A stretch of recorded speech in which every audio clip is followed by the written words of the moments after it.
The nation's capital, heads of some of the newly constituted standing committees in the House of Representatives have now pledged to carry out the responsibilities without fear or favor. The group of lawmakers under the banner of like minds dispelled rumors of rancor in the aftermath of Thursday's announcement of heads of the standing committees by the House Speaker Tajuddin Abbas. National Assembly correspondent Abbas reports. Thursday's unveiling of 134 standing committees to run the oversight functions of the House in the next 4 years is still a topic for discussion.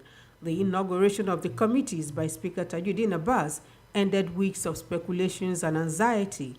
The Speaker dispersed the notion of juicy committees, insisting no committee is more important than the other. With mind-boggling allegations of bribery and corruption leveled against some committees in the past parliaments, these committees assure Nigerians they will make the needed difference. We should stop reading meaning into the actions of the leadership and see the good side.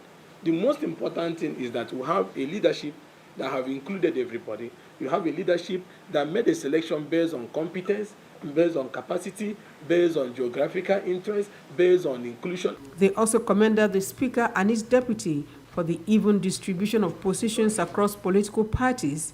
And we are so glad, and the 10th Assembly is so glad for this kind of style of leadership. Everybody is happy. Elsewhere, newly appointed Deputy Chairman House Committee on Power and son of former Information Minister Joshua Ghana says it is high time government segmented power distribution to enable those in business areas have unfettered access to electricity. He says solar systems can be provided for rural areas as his committee awaits the appointment of the power minister. We need to segment Nigerians' power usage.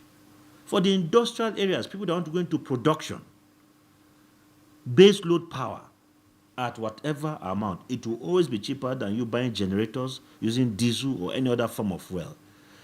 Gas-fired, hydroelectric, and any other form of power solution will give power at a regulated price that is cost-reflected for a long time.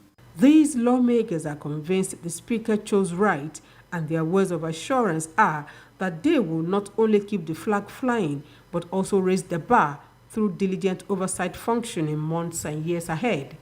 Abbas, TVC News, Abuja. In Abuja, a coalition of civil society groups in northern Nigeria wants the federal government to include its members in the Presidential Steering Committee on Palliatives to represent the interests of the non-working class in the country.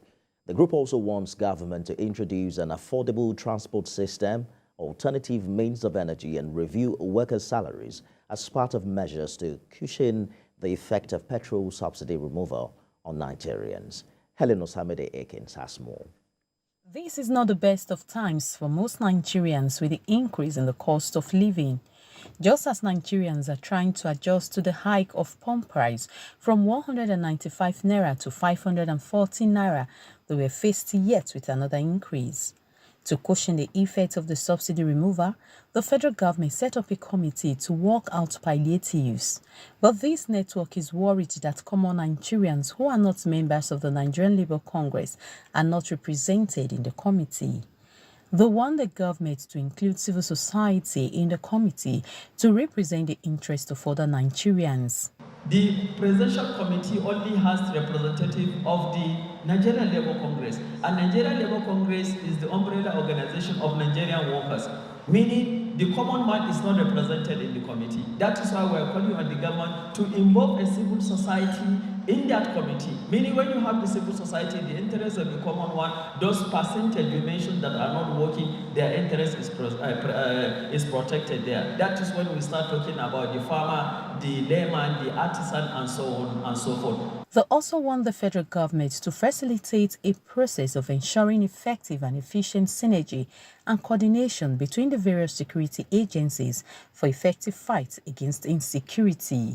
The networks also call on the federal government to adopt the national policy on protection of civilians as a mark of deliberate action to reduce the likelihood of harm to civilians and civilian infrastructures during all phases of military operations. Helen Osamide Akins, TVC News, Abuja.